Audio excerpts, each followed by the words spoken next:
En 2020, toutes les rues de Lille vont afficher une limitation de vitesse réduite à 30 km à l'heure, avec une exception bien sûr pour les grands axes comme le boulevard de la Liberté, le boulevard Vauban ou encore le boulevard Victor Hugo. L'objectif, selon Jacques Richir, adjoint à la mairie de Lille en charge du projet, est de permettre une meilleure cohabitation entre les piétons, les cyclistes et les automobilistes.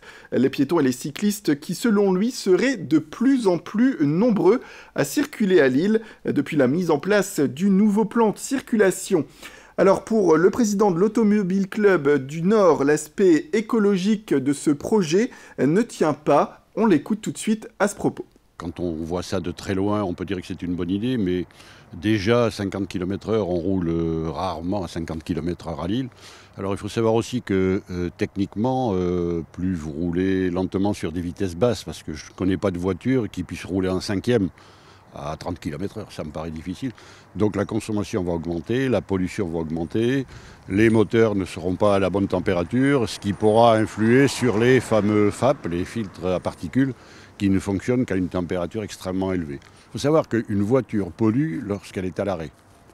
C'est là où elle pollue le plus. Bon. À partir du moment où les gens roulent très lentement ou même sont à l'arrêt, vous augmentez le taux de pollution mécaniquement.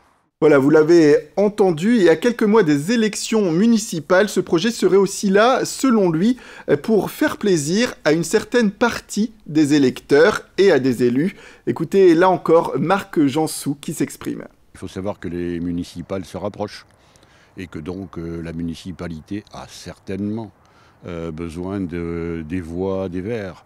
Donc c'est un petit peu un coup de, je veux dire, un appel du pied en disant vous voyez, on est comme vous, on est d'accord. Je me trompe peut-être, mais bon, on ne peut pas s'empêcher d'y penser. Voilà donc pour ce projet qui ne fait pas encore l'unanimité, qui doit arriver, on le rappelle, pour 2020 au plus tard. Un projet qui doit tout de même amener, selon la municipalité, plus de sécurité sur ces axes lillois, avec un renfort également prévu de pistes cyclables.